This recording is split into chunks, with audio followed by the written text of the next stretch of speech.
Alright,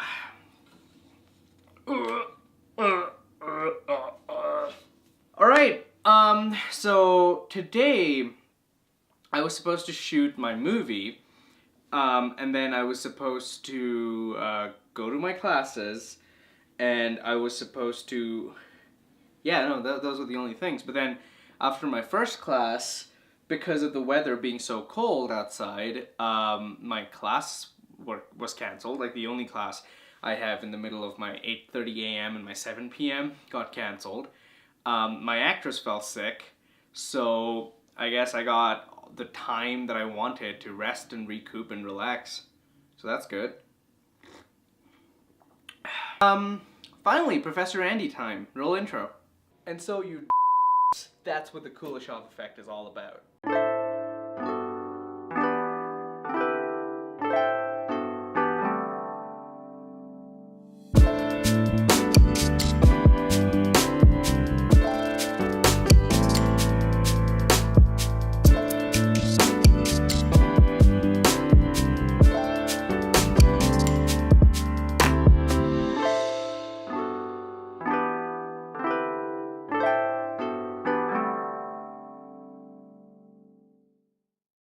So here's a list of 5 films that I recently watched that I really enjoyed. All 5 of them are from 2018. Alright, so this is in no particular order. These are just 5 films that I really liked, and I'm going to tell you why. So, one of the movies that I saw this past year was Into the Spider-Verse that I really liked. Now, I know what you're thinking. It's a superhero movie. How can it be good? It is. It really is very good. The thing is, like, the superhero genre gets a lot of flack, and I am contributing to that. Like, I am contributing to the amount of hatred that's pushed towards the superhero genre because I'm not that big a fan. The only problem with those movies is that they aren't about anything. Like, the perfect example I can give of this is Avengers: Age of Ultron.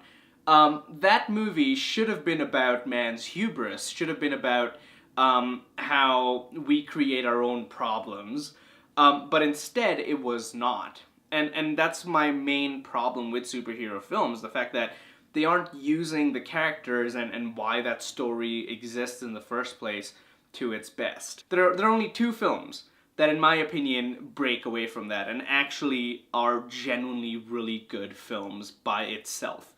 And these 2 films are Logan and Into the Spider-Verse. But I want to talk about Into the Spider-Verse more than Logan, because Into the Spider-Verse is one that I've recently seen. I love that movie a lot because it uses the concept of the superhero genre. It uses it has something to say, basically. It uses the characters and tells its own story. It tries to say something with it. And that something is, you know, take a leap of faith and family, and there's so many more things that it actually talks about. The movie is about something.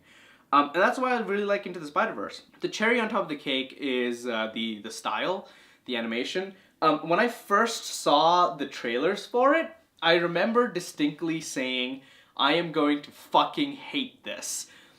Because I wasn't a big fan of that animation style, because I thought it was just going to be dark and cringy and just edgelord all over. But when the movie came out and I saw it, I was proven wrong, and I am really happy that I was. So yeah, Into the Spider-Verse, I really recommend it. There are a couple characters in that movie that I feel aren't all that important, but they just add to the dramatic effect and to the comedic effect of the film. So it has its flaws, but it's still a pretty good movie. Go watch it. Highly recommend it. The next film is... So, backstory. A style of film came up in, I think, the early 1950s or 1940s. I'm not sure. It's one of those two.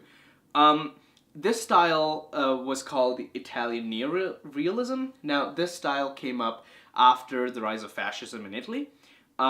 And the entire point of this style was to, you know, show real life, show what the war and what things that happened in Italy have, like, how they've affected Italy in what sort of way, and so this style Italian neorealism was born, and that entire movement was dedicated to let's show reality on screen. You know, a friend of mine really fucking loves Italian neorealism as a movement. I'm not that big a fan of it.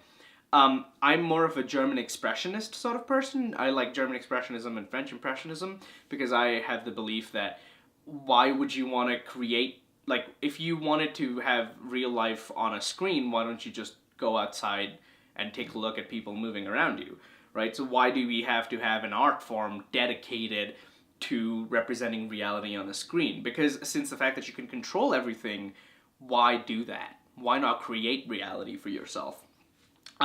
But needless to say, this movie I really enjoyed it despite it being realist.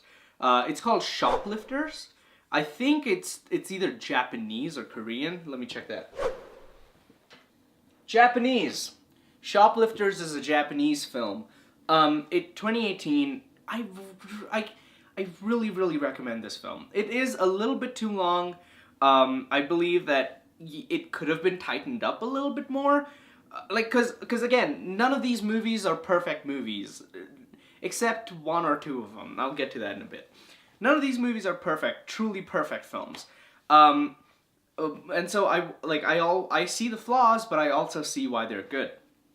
Shoplifters, in my opinion, is probably one of the most not lighthearted, but hopeful and beautiful films that I've seen, and it follows the style of Italian neorealism. So it is reality presented on a screen, but my God, is it good? The music, I mean, it does this very interesting thing with the music, where the music is a little bit expressionistic, where the music plays, and then you hear things that are off every now and then, and you're like, why is this happening? But when you watch the movie, you'll know why this is happening. Shoplifters is a really good film. I really recommend it. It's up there. The next movie on my list is a documentary, but it's not. Okay. Do you know Orson Welles? I mean, if you guys don't know Orson Welles, look him up. He made a movie called Citizen Kane, then he made, I have a whole poster right here. He made Citizen Kane, The Last Woman, The Lady from Shanghai. He made Citizen Kane, Lady from Shanghai. He made Citizen Kane, The Lady from Shanghai, Touch of Evil, and so on. He made a whole lot of films. He was, by far, on, the Magnificent Ambersons was another one. He was truly the most independent Hollywood filmmaker in the I want to say 60s, but I know Citizen Kane came out way earlier. But he was truly the first independent filmmaker. Like, he was in Hollywood, but he made films that were very auteuristic and were very independent because he had his own cast, he had his own crew, worked with the same people. And these are all pretty good films. This movie that I saw is a documentary about Orson Welles' last film called The Other Side of the Wind. Now, the documentary is called They'll Love Me When I'm Dead. And I think in class shoot, or class project, that vlog, you saw a poster of They'll Love Me When I'm Dead, because I genuinely believe that this movie is genius. Because that's my interpretation of it. And let me tell you why. So, The Other Side of the Wind, a little backstory to this film. The Other Side of the Wind was a movie Orson started shooting with a whole bunch of his friends and a whole bunch of crew. And it was supposed to be about, and it was his last movie, right? He could never finish it due to budget cuts and problems with financing. And so he died having it unfinished. Years later, somebody got their hands on all that footage, re-edited it, put it up on Netflix. But at the same time, this documentary released called They'll Love Me When I'm Dead. I feel They'll Love Me When I'm Dead is the true last movie by Orson Welles.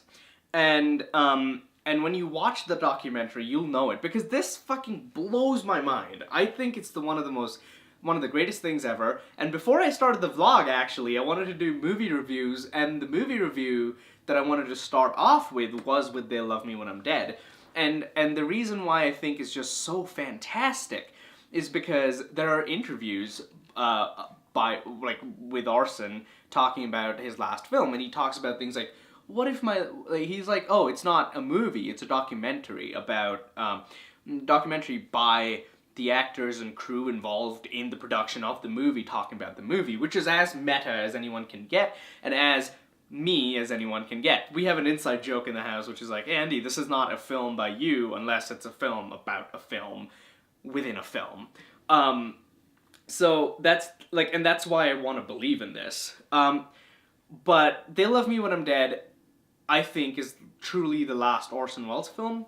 The way he describes it, I would really recommend watching it, because I mean, it's slow at times, but the way it's cut, especially the ending, you're just like, oh my god, you fucking asshole. Also, Mom and Dad, sorry for swearing quite a lot on here. I swear it's not an act of rebellion. It's just a stream of consciousness. But I get very angry when movies impress me. I was watching this film on my little TV in my room, and I think I threw one of my wristbands at the TV at the end of the film because I was so mad that it was so good. So I went, you fucking idiot! Stop, damn it! But yeah, no, it's a very genius move, and I wish I would have thought about, I wish I would have thought of this concept. You'll know it when you see it. I'm not going to spoil anything in any of these movies. But yeah, you'll know it when you see it. The next film on my list is another 2008 film by... gotta look up the director's name. I did have to look up his name. I was typing it and then it hit me. It's by Boots Riley. He lives in Denver. So I'm gonna try and get him to come to my university, because I know the chair of the film department, and I was in his class once, so he knows me, so I'm gonna try and like nudge him to be like, hey, can Boots come to campus? Sorry to Bother You is the movie. And this is Boots Riley's first feature. I don't think he's made movies before. I think he's made music videos, I'm not sure. But I loved this movie. Of course, for those of you who've seen it, there are problems within the film. Like, I felt that towards the end of the film, it gets a little bit too loose and it gets a little bit too slow. It still needs to be tightened up in terms of editing and like in terms of writing. It still needs a little bit of tightening. But it's a good film. I really enjoyed it. It seems... I like, whenever I watch a movie, I watch it with the perspective of, would I have done this? And Sorry to Bother You is one of those films where I go, this is totally a film by me. This is totally a film that I've made if I am a lot more talented and a lot more experienced in movies. You need to watch Sorry to Bother You. There are no excuses. It is a fantastic movie. Mom and Dad, you guys may not like it all that much because it's not very cerebral, but I mean, it is if you want it to be, honestly. It is very, very interesting as a film, but it's just a great movie. It's just fantastic. Anyone who loves absurdism and absurd comedy, and just absurdness, just absurdity, just go watch Sorry to Bother You. It is just beautiful and brilliant. It's totally something I'd make if I was more talented.